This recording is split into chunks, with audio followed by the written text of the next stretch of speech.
If it's Friday, new information in the search for a missing American in Syria who's been missing there for more than a decade. A former prisoner tells NBC News he saw Austin Tice alive with his own eyes years after the journalist went missing. We'll get a live report from Damascus. Plus, new hope for a hostage deal in the coming days, as Secretary of State Blinken says there are encouraging signs. And NBC reports that President-elect Trump's recent threats against Hamas have been a big factor in the negotiations. And as Washington prepares to take on the Trump agenda, President-elect Trump tells me he's open to possibly making a deal to raise the federal minimum wage. But will he have the support to get it done in a closely divided Congress?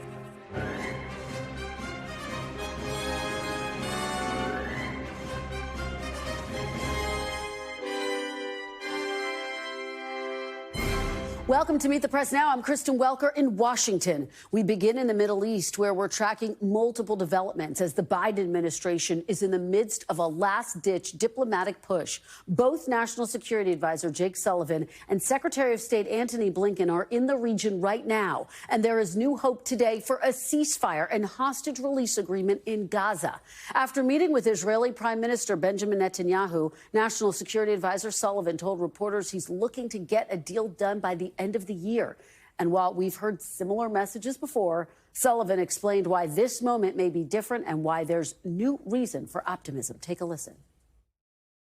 I would point out that Hamas's posture at the negotiating table did adapt following the announcement of the ceasefire between Israel and Lebanon. From that moment forward, we've had a different character to the negotiation. And we believe that it puts us in a position to be able to close this negotiation. NBC News can now confirm what was first reported by the Wall Street Journal, that Hamas has relented on two key roadblocks to securing the agreement, including allowing the temporary presence of Israeli troops in Gaza after the fighting ends.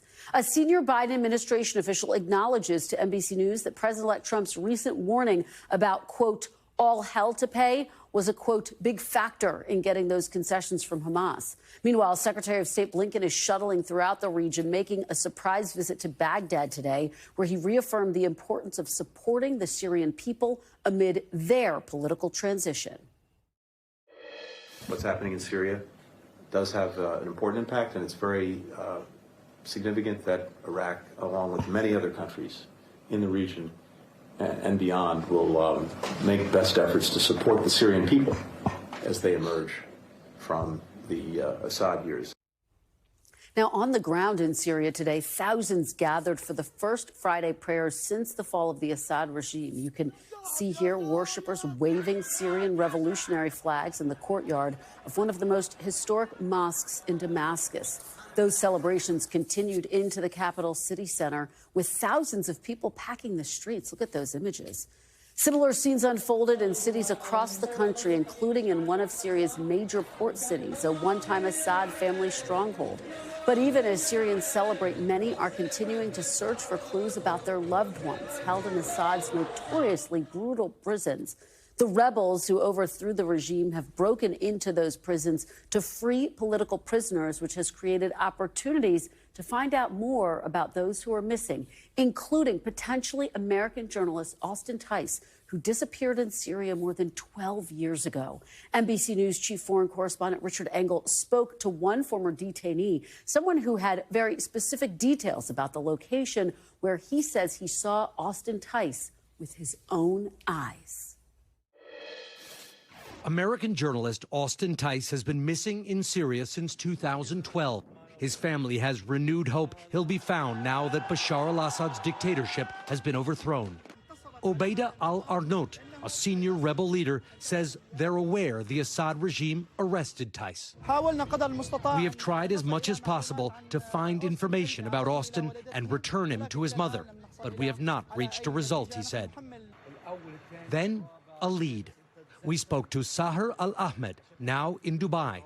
He was an activist and citizen journalist arrested for filming anti-regime demonstrations. This is the first time he's showing his face on camera. He told us he was in a prison cell across from Tice and last saw him alive in July 2022. On one occasion, he says, they punished me for 4 hours because I violated the instructions and looked at a detainee. We went to the location this morning, Assad's former general intelligence prison. Ahmad said he memorized the location here, and he said you had to descend 27 steps to get to the right area. 26 and 27. It all checks out. He said the steps would lead to a row of cells about 100 yards long. This is the tiny, exactly, solitary confinement cell where Ahmed was kept, with a tiny slot in the bottom. And just opposite, this is the cell where Tice was kept. Ahmed said most of the prisoners in this wing were foreigners. The calendar, counting down days. Look at this hand. It would have been absolutely miserable to stay here. Look, there's still cockroaches crawling out of holes in the walls. We showed pictures of the cells to Ahmed, and he confirmed we're in the right place. He said Tice was thin and, like other prisoners, had his hair and eyebrows shaved off, but appeared healthy, able to walk, eat, and communicate. We don't know what happened to him after that. And Richard Engel joins me now from Damascus, Syria. With me on set is NBC News Chief Washington Correspondent and Chief Foreign Affairs Correspondent Andrea Mitchell. Richard, I want to get to you first. What a just absolutely extraordinary report. Frankly, we've never seen anything like it. The fact that you were able to get inside those cells where Austin Tice is believed to have been held. What more did you see in that prison? Well, that is the uniqueness of this moment. This country was completely closed off. It was a country of secret prisons. Every day, we are learning about another detention facility. You think of prisons as their own independent locations, but the Air Force had prisons. Each intelligence division had its own prison. There were special prisons that were just designed effectively as execution facilities. That's the Saydnaya prison. So there were secret dungeons all over this country, and now you can get access to them. They are guarded by the rebels. The rebels moved in, they broke the locks, they freed the prisoners, and with negotiations, and you can, if you know where you're going, you can get access to them. And I will say there are still documents all over the place, documents that have not been fully explored. In this particular prison, there were also what seemed to be video cameras, perhaps cassettes, not sure what was on them. They were behind locked doors.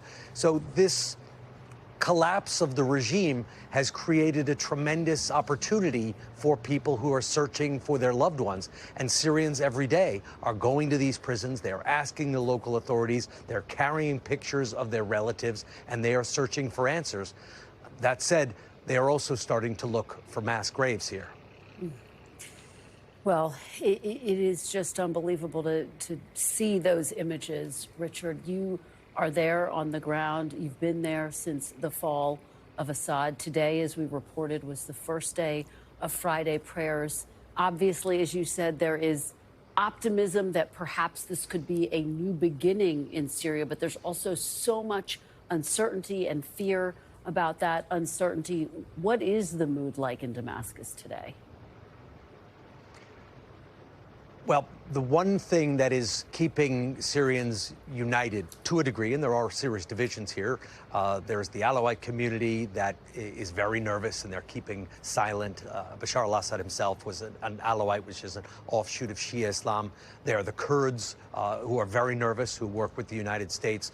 But the majority, the main is united because the last several decades were so miserable, particularly the last 10 years of the civil war. So they're celebrating that someone won. Yes, not all Syrians back this particular Islamist faction, and there are many Syrians who are worried that an Islamist group is now in charge. Let's not forget the leader of this group was once the leader of an al-Qaeda faction. He now says that he's going to be more moderate.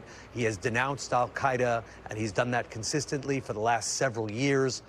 He's put out many statements saying that they want to have an inclusive Syria that is open to all. He's saying all the right things so far. They've been doing pretty much all of the right things. That's why they have these mass rallies today to show a national unity. So there's is a sense of celebration and relief that the civil war is over, that the Bashar family is gone. But there was concern that this particular group of rebels that led the charge into Damascus, that they're worried. People are worried if they can be trusted and if they are going to be as moderate as they are promising. Well, Richard Engel, live for us in Damascus, Syria. We know you will continue to report this out. Thank you again for bringing that just incredible view inside that prison. I can't imagine what it took to find that prison, to get inside those jail cells, and to report it out so thoroughly. So thank you very much. Please continue to stay safe. We really appreciate it. And Andrea, let me turn to you now. We know that you've been in touch with Austin Tice's family. What is the very latest that you're hearing from them, this renewed hope that Austin Tice is alive? You know, Deborah Tice, whom I know you're going to be speaking with on Sunday on Meet the Press, is encouraged, as she said at the National Press Club, encouraged that they have credible sources. She's been meeting, you know, with Jake Sullivan the week before last on a Friday, Thursday or Friday, I believe. But the fact is, you can imagine the emotional roller coaster.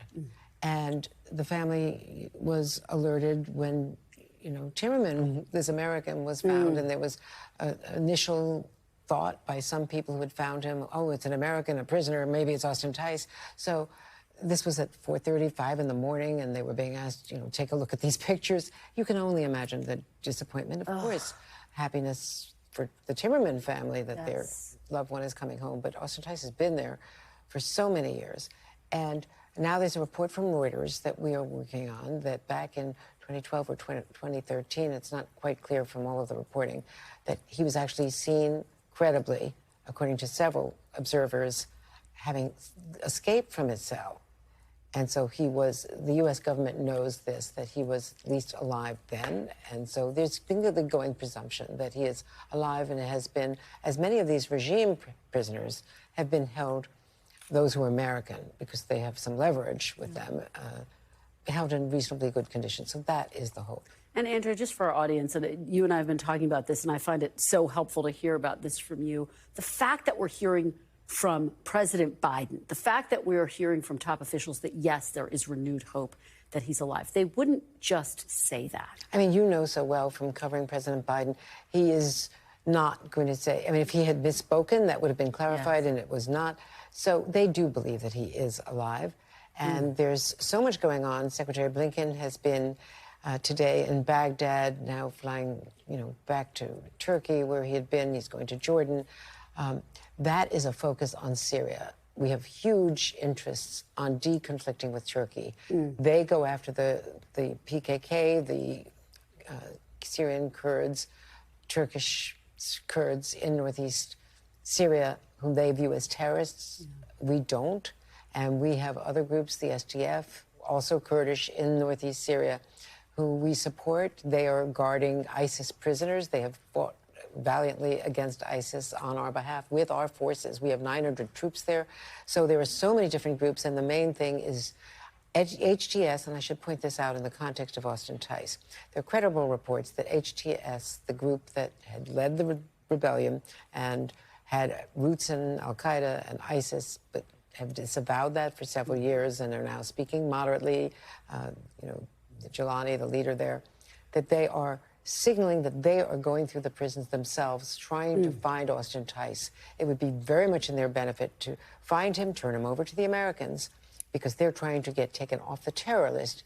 The U.S. has an interest in that, weighing how to deal with that. Don't want to do it prematurely because they're trying to get humanitarian aid in. They can't, because he's on both UN and U.S. terror lists. And Andrea, obviously, the other angle that we are covering in the Middle East, the comments by Jake Sullivan that they believe they are closer to a ceasefire agreement between Israel and Hamas that would include the release of some hostages. We've heard this quite a few times in the past. This time feels a little different. It is different. It is, okay. Now, and it could be Lucy in the football. We don't know that. But this time, Jake Sullivan is, you know, in Doha tonight. in Qatar. He had been in Cairo, in Israel. This is a Cairo initiative. Earlier this week, the Mossad and the Shin Bet, the two spy leaders from Israel, went to Cairo. They thought there was enough there. Netanyahu has blessed this with some details that still have to be ironed out. It's complicated, but for the first time, Hamas has said Israeli forces can stay in Qatar. The big difference now is that Hamas has lost its allies. Iran is weakened. Hezbollah is vastly diminished. Assad is collapsed and is in Moscow. And so they know that they're weakened. And importantly, President-elect Trump went on Truth Social 11 days ago and said to Hamas, turn over the hostages before I take office, or all hell will break loose.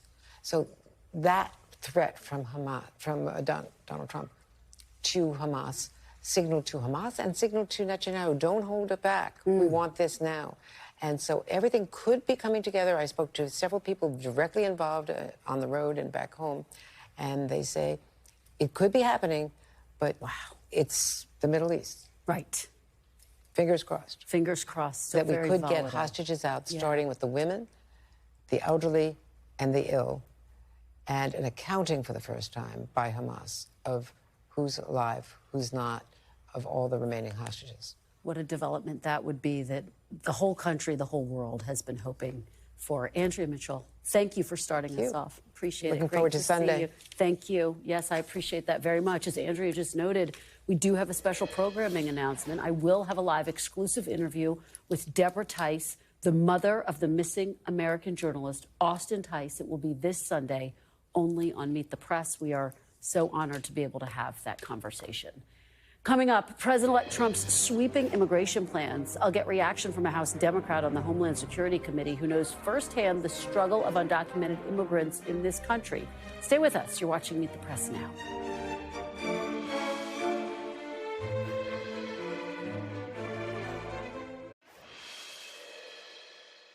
Welcome back. As President-elect Trump doubles down on his pledge to make mass deportation a day one priority, he's stacking his Homeland Security team with immigration hardliners. Now, one of those picks, Tom Homan, is threatening to go after state and local officials if they impede the deportation process. Look. You also said if he, meaning the mayor, if he impedes us, if he knowingly harbors or conceals an illegal alien, I will prosecute him. So you will not only go after the illegal migrants, you may go after some mayors who aren't helping. If they step over that line, they can sit back and watch us, which, I find incredible. You don't want to take public safety threats out of your community and help us. But there are laws on the books that we will prosecute. Joining me now is California Democratic Congressman Robert Garcia. Congressman Garcia, thank you for joining me. I appreciate it.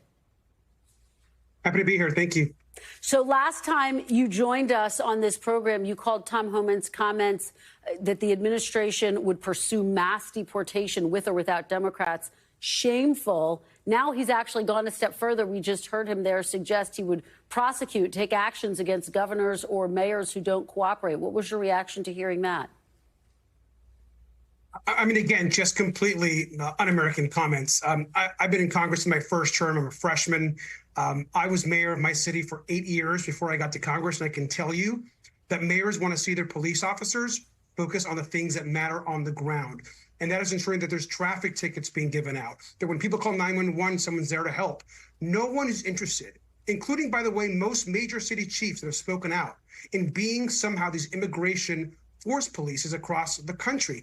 Police officers have actual work to do in these cities, and their job is not to enforce immigration law, let alone their job is certainly not to be some sort of police force for Donald Trump. And so that is just not realistic and not going to happen. And in fact, will make the country less safe.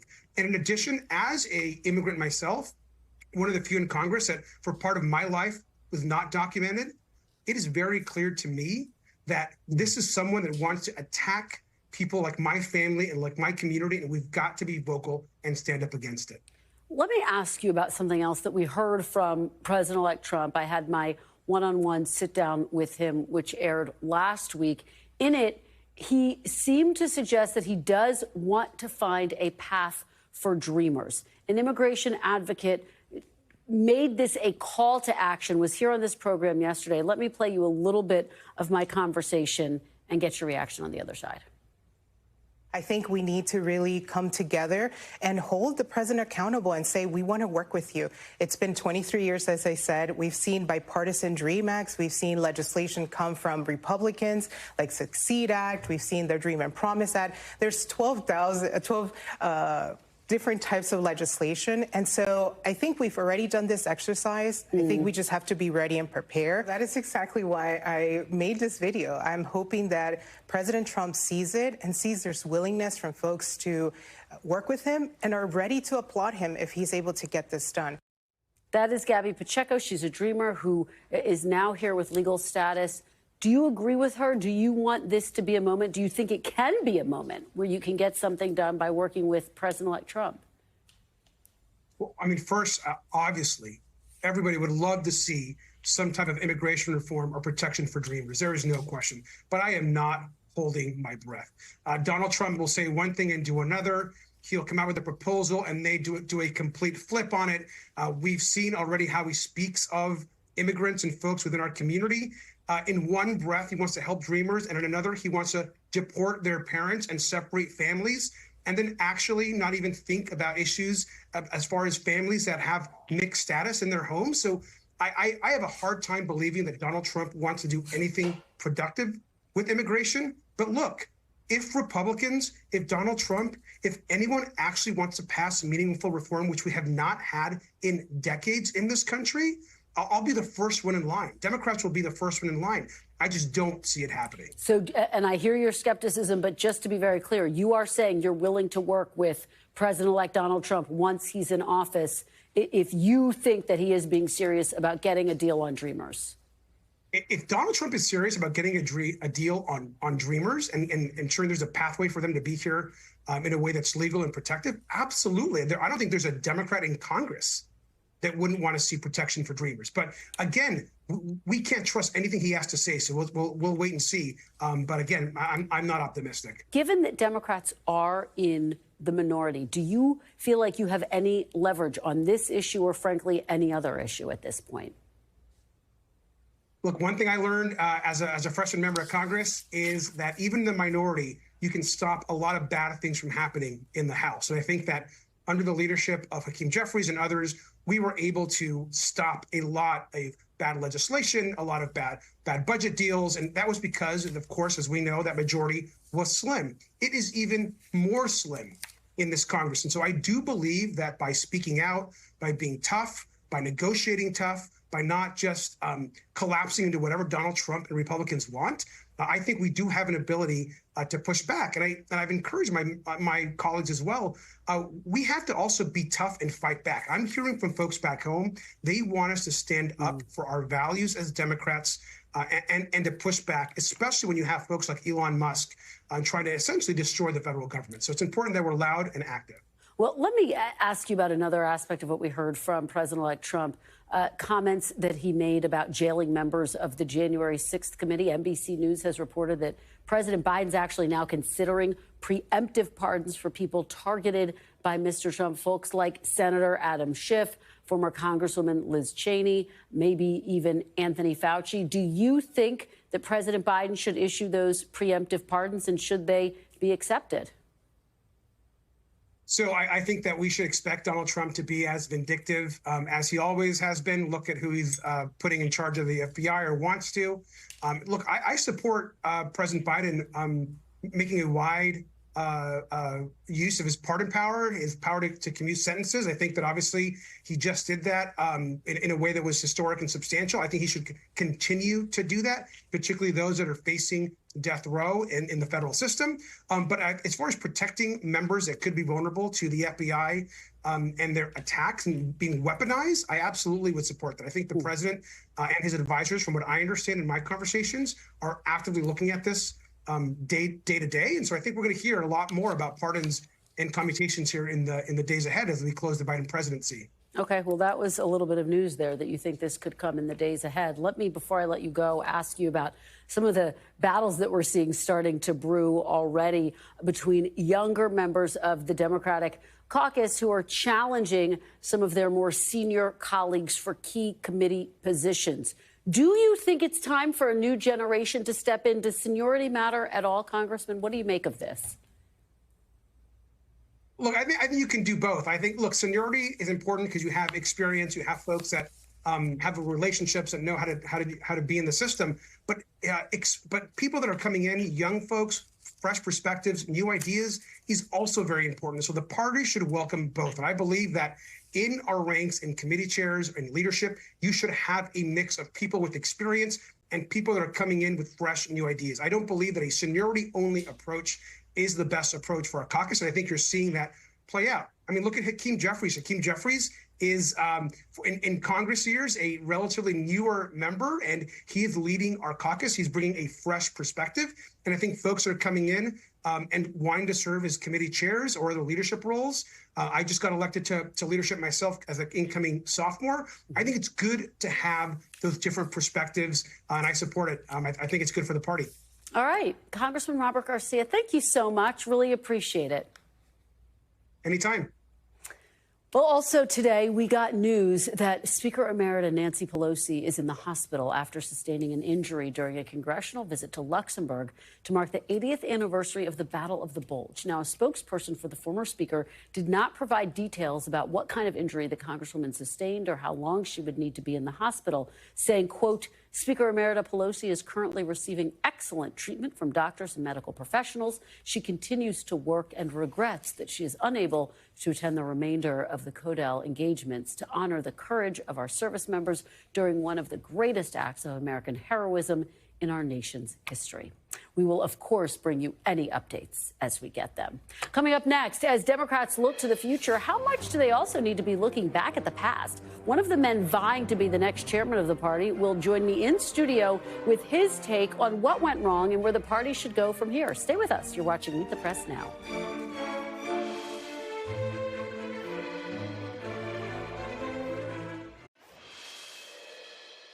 Welcome back. As the jockeying to select a new chair of the Democratic Party heats up, the top candidates all agree on one thing. The party needs to take a hard look at why they came up short in last month's election. My NBC News colleagues talked to the four major candidates in the race to lead the party, and they all said that a postmortem is essential to discover how Vice President Harris lost to President-elect Trump despite having the advantage on money and manpower. One candidate, Wisconsin State Party Chair Ben Walker, told NBC News, quote, it's about reckoning with what works, what didn't, what we can learn, how we can win as many elections as we can, and stretch every resource as far as we can in the years to come. Learning from what just took place is a good way to do that. Joining me now on set is another one of the candidates to be the next chair of the DNC, Minnesota Democratic Farmer Labor Party Chair Ken Martin. Chairman, thank you so much for being here. Really appreciate it. Thank you for having me. So let's start right there and talk about the idea of a postmortem. What do you think needs to happen in order to conduct that postmortem, and what are the questions that you want answered? Well, first off, I don't like to call it a postmortem because the Democratic Party's not dead. We're still alive. We're still kicking, right? But I do believe we need a post-election review after every election. And frankly, I was a little disappointed we didn't have one after the 2020 election. You see, there's a tendency when you win elections, everyone thinks they're a genius, right? And when you lose elections, everything was wrong. And, you know, neither one of those are completely true. Every election cycle, we do some things well that we should continue to do, and every election we do things that we shouldn't continue to do, and we need to learn those lessons the right way. We know we lost ground with Latino men. We know we lost ground with working-class households, with white women, etc. What we don't know yet, and we won't know for some time until we do that review and we get our hands on all the data, is the how and why we lost ground. Do you have a sense, though, preliminarily, of what were some of the problems that you identified in watching this all play out? I mean, I think there were some real macro issues that we were dealing with. One, of course, the headwinds in this election never really changed. From the right track, wrong track numbers from the beginning when Biden announced all the way through were the same, meaning this was a change electorate, and people were facing a lot of economic anxiety and pain, and they were going to take it out on the party in power. And so that was true all the way through the election. The second thing, which surprised me, was last spring, and this should have been the canary in the coal mine, there was research that showed for the first time in modern history, the perceptions of the two political parties has actually changed. The majority of Americans now believe that the Republican Party best represents the interests of the working class and the poor, and the Democratic Party is a party of the wealthy and the elites. And sure enough, the only two groups that we overperformed with were wealthy households and college-educated voters, just to prove the point. So we have a lot of work to do because our brand, obviously, is not where it needs to be. Do you think that's a problem of messaging or the candidates? Well, I will say it's definitely a branding problem. The perceptions of our party are completely upside down. And it's a messaging problem. It's not a message problem, by the way, because if you look at states like Missouri, where they passed a minimum wage increase, they passed a paid family leave, they passed abortion protections, all by wide margins, those same voters went down ballot and voted for Trump and the Republicans. So the policies we champion as a Democratic Party are very popular around this country, and they're passing in wide measure, but they're not connecting those policies back to our party and candidates.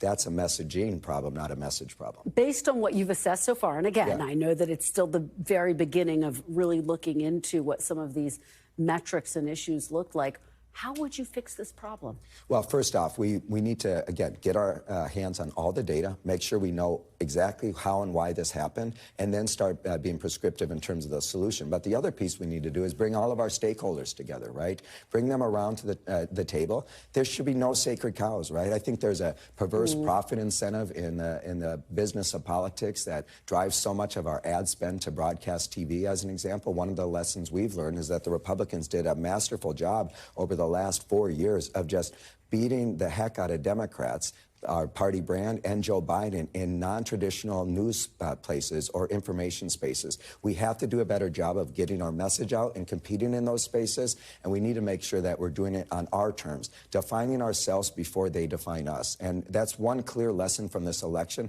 that is not a Kamala Harris problem. I think what we asked Kamala Harris and Tim Walz to do in 107 days, they did everything we asked them to do. Frankly, we asked them to do the improbable, going up against some very significant headwinds. There are more systemic challenges that we face as a Democratic Party that we have to dig into. Given what you're saying, the headwinds, the improbability of having such a short campaign and coming back and winning the person who you're running against, do you think President Biden should have dropped out sooner and given her a longer runway? Well, look, it's an academic exercise. It doesn't matter what I think at this point. We can't change the past. So what I'm looking for is information that can help us inform the future and help us actually change what's broken in our party so we can actually win again. There's lots of people in Washington, by the way, that want to win the argument. The only thing I want to do is win elections. That's what's important to me, because at the end of the day, our party has to start winning again so we can improve people's lives. A lot of work ahead of you. Yes. Why do you want to be the person at the top of the ticket? Well, it's a big job for sure. There's no doubt about it. But I'm excited about the opportunity to help bring a little bit of what we've done in Minnesota. Arguably, the Minnesota DFL, which I've led the last 14 years, is one of the strongest state parties in the nation. I'm 25-0 on winning statewide races. We've had 2 trifectas, which have delivered some of the most progressive legislation for Minnesotans. And I think we can scale that up here with the DNC and make sure that our party is actually organizing everywhere with all 57 of our state parties and contesting races up and down the ballot. Very quickly, under the Biden administration, they changed which state votes first. It's now South Carolina. Do you want to see that stay that way, or do you want it to go back to Well, it's not up to me. Yeah, it's not up to me to make that decision. But what would you like to see? What I would like to see is a robust conversation within our party about what makes sense to make sure that we actually have a rigorous, efficient, and fair process that battle tests our nominees so we can win. So you're open to changing it back? I'm open to whatever our party thinks is best for us to win. All right. Yeah. Thank you so much. Really appreciate it. Ken Martin, great conversation. Great to have you here in studio. Coming up after the break, the federal minimum wage has not budged in more than a decade. Now President-elect Trump tells me that could change potentially in his second term. Don't go anywhere. We'll delve into all of that. You're watching Meet the Press now.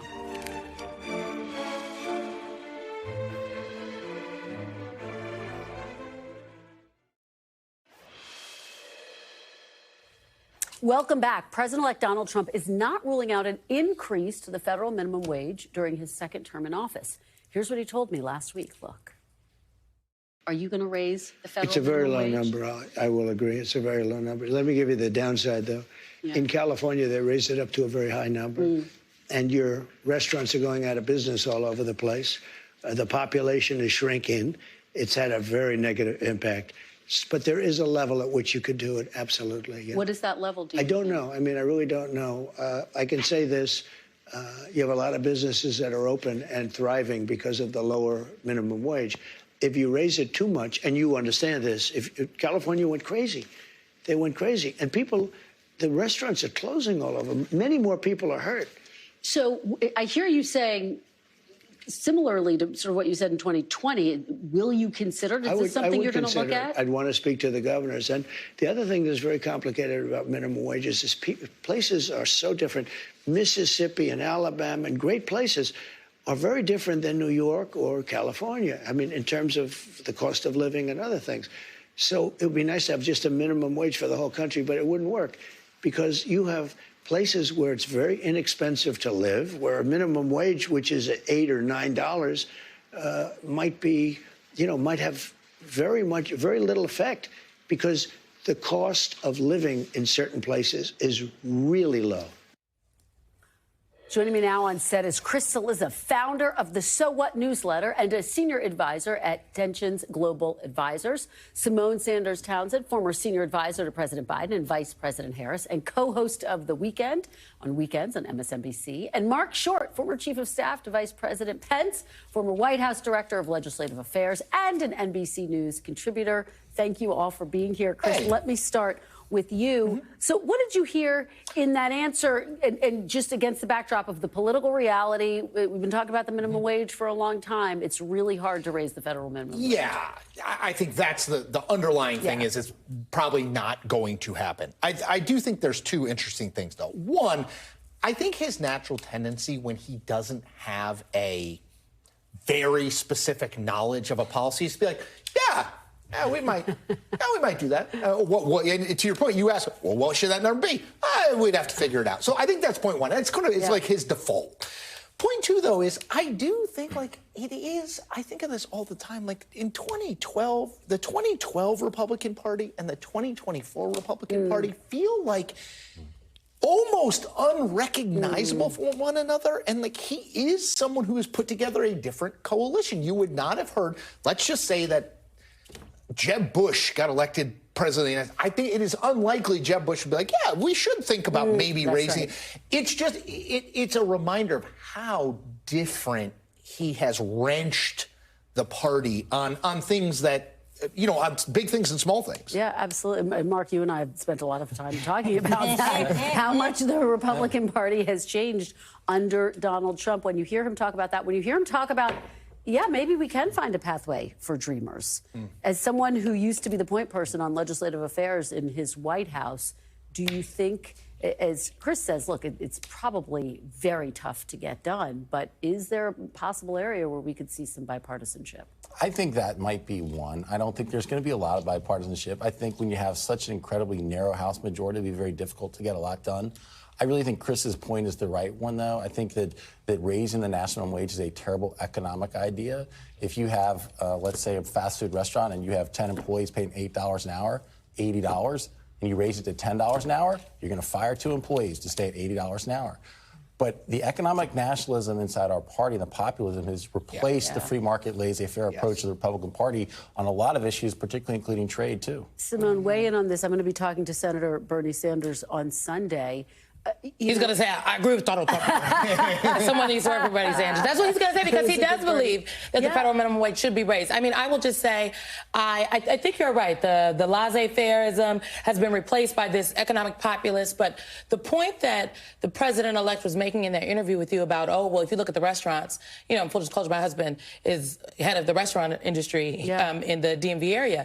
And one of the things that is often talked about here locally, but also nationally, is what is good for workers, and then also what is good for the business owners, because if the businesses are going out of business, you have no workers to work anywhere. And so there is a balance that has to be struck here, and I think that is a dance that Senator Sanders will be more than happy to engage in. Well, that's why I was just so fascinated when he said there is a number where you could do it. So the conversation continues. I want to, talking about economic populism, I want to talk a little bit and get everyone's reaction to something that Maxwell Frost had to say. You have a president who lied to people and said he was going to fight for working class families, but yet he's amassed the richest cabinet in the history of our country. So you expect him to believe that someone like Elon Musk, who's worth over $340 billion, is going to be in charge of helping to decide what my mom's Social Security check is going to be? Mark, what do you make of that? Not too much, honestly, Kristen. I mean, yeah, see, I think he has a lot of people in his cabinet that are wealthy and they've been successful. But as we just talked about, where his appeal has been is actually winning over blue-collar workers in the Midwest in ways that Republicans have not before. Yeah, but I would just say I think he won them over by the promises that he has made and what people believe about Donald Trump. You know, when I talk to folks that have been supportive of the president-elect, or at least voted for him at least one of the last 2 times, they say, well, they think he's a disruptor. They think he's going to get it done. And so the thing about making promises, which he admitted to you in the interview, you know, I don't want to make too many promises, because he knows that there are some things he cannot get done. But on this point, I think the Democrats have to be intentional. They have to pick what they're going to fight about. Everybody's cabinet got rich people, okay? So, like, I would lean in on the rich people point, because the line is moving, and I think the question now is not what is normal, or is Donald Trump normal, because normality is subjective. At one point, it was normal that black people were enslaved in this country. That was normal. I think the question is, where is the line, and then who gets to draw it? Just one thing to pick up on Simone said. I think it is utterly dumb strategically to be like, look at all these people, they're so rich. Elon Musk is so rich, because I think it misses at least part of Trump's appeal that wasn't Republican versus Democrat, which is it was aspirational. They were like, he's rich. Now, I always say to people, like, he is rich. He's a billionaire. He's not as rich as he says he is.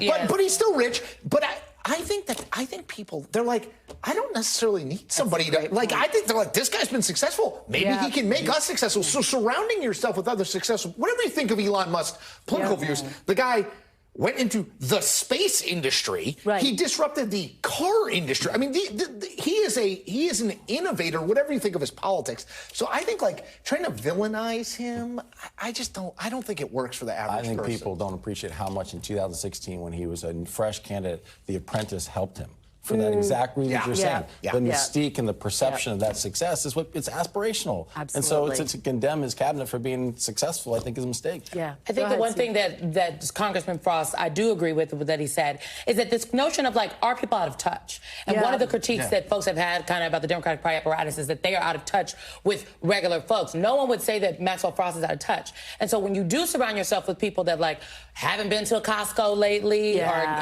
don't even know how the groceries get in the refrigerator, they're just there. That does mean that can lend itself to having conversations, making decisions that do not connect with the everyday people, that don't actually fix their problems. I want to ask you guys about, since Maxwell Frost commented on the cabinet, what are you anticipating, Chris, as we watch this battle play out over Pete Hegseth? And the big question I just have, are Republicans going to sink a second nominee, or are they done? I mean, you're hearing a bit of a shift in tone from Republican senators when it comes to Hegseth. They're more accepting. I always say, like, history is predictive until it isn't anymore. You know what I mean? Like, we always say, like, well, in the past, this happened. It's like, well, in the past, Donald Trump wouldn't have gotten elected. So usually in the last 3 or 4 presidents, they lose 2, maybe 3 of their initial picks.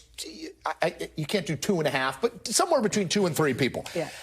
Which would suggest there's maybe 1 more. And the Gates thing was so quick, I feel like by the time we get to January, you'll be like, hey, remember when Matt Gaetz was the Attorney General nominee? People will be like, wait, did that actually happen? So half a Scaramucci. Exactly. So I think maybe 1 more. And I still think, I know this has now become unpopular, like, if I had to pick between, the field and then Tulsi Gabbard, RFK Jr., and Hegseth, I still will say Hegseth, because I think the stuff that's out there on him, when there are confirmation hearings and it gets re-aired, maybe problematic. There's no doubt the confirmation hearings are going to be really challenging for him. Who do you think? We only have a minute left. I think Hegseth's on a stronger standing than he was. I encourage your viewers to read Kimberly Strassel's piece today in Wall Street Journal on RFK Jr. I do think there's still going to be more bumps, honestly. I think there's an upside to having so many nominees out early. It shows organization. But leaving people out for 90 days to get picked apart by the media, Republicans didn't take down Matt Gaetz. The media took down Matt Gaetz for exposing him as a sex trafficker. That's a big difference. And so, I think that having these nominees sitting out there for another 6 weeks before you even possibly get a vote, there's a lot more that's going to happen. Or he took himself down for paying 17-year-olds. I don't know. I mean, look, Matt Gaetz. Look, my point here is that I think a lot of people, not everyone, because Marco Rubio is qualified. Like, whether you agree with his politics or not, I think he's qualified to serve in the role. Pete Hegseth, his qualification is that he's a veteran. Yeah. Tulsi Gabbard's qualification is what? That she was a congressperson that had a security she clearance? could have a harder time getting confirmed? I think that the line has moved to the point where unqualified people are now seriously being considered for very serious roles. And my question is, are the senators going to stand their ground? Okay. All right, guys. Unfortunately, we're out of time, but thank you. This is a great conversation. Chris, Simone, and Mark, really appreciate it. Still to come, with all the votes from the presidential race now counted, my next guest has seen enough. He'll explain next. You're watching Meet the Press now.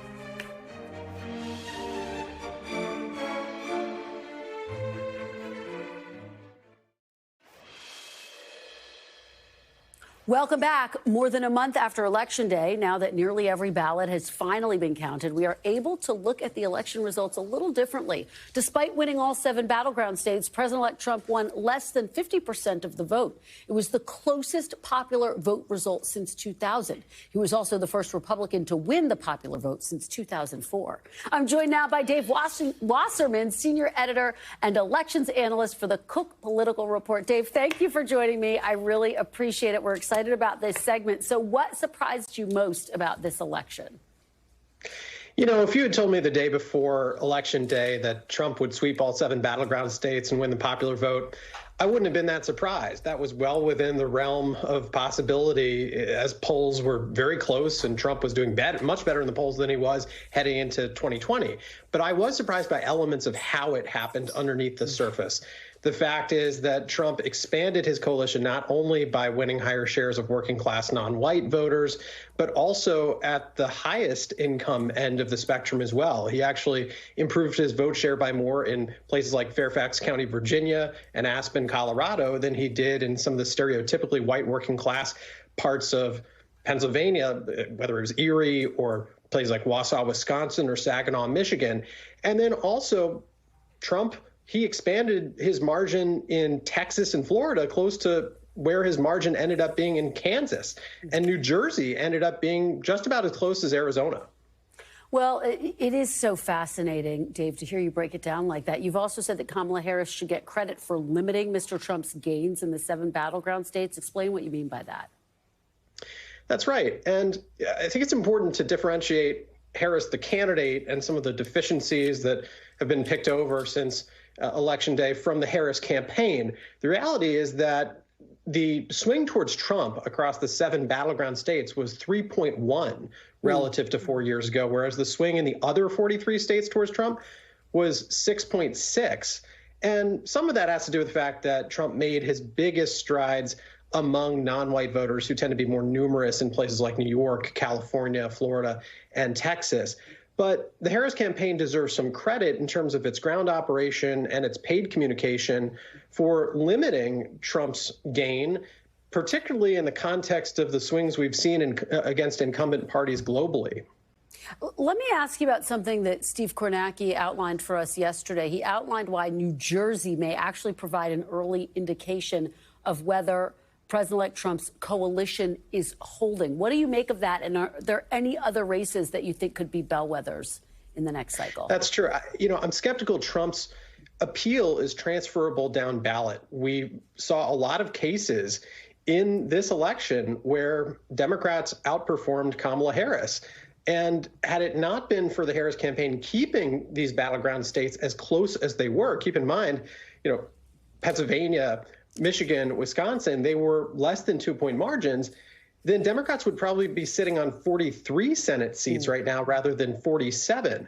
And we saw 70,000 voters, for example, in Nevada who voted for Trump but didn't bother voting for Sam Brown, the Republican nominee. And I think that portends trouble for Republicans in 2025, 2026, because Republicans can't necessarily count on Trump fans to come out and vote in large numbers for someone not named Trump. Dave, we only have about 30 seconds left. If you are a Democrat looking for a silver lining in this election, is there one? You know, I would look down ballot because Democrats have a variety of younger, talented, new generational leaders, whether it is Maxwell Frost or Marie Gluesenkamp-Perez or Alexandria Ocasio-Cortez, people who span the ideological spectrum, but who overperformed Harris because they can communicate authentically with voters and they know how to use social media to reach them. All right, Dave Wasserman, it is always so fantastic to have your perspective. Thank you for being here. We will be back Monday with more Meet the Press Now. And if it's Sunday, it's Meet the Press on your local NBC News stations. Senators Bernie Sanders and Lindsey Graham will join me. You don't want to miss it. And, of course, Deborah Tice. The news continues with Tom Costello in for Hallie Jackson right now. Thanks for watching. Stay updated about breaking news and top stories on the NBC News app or follow us on social media.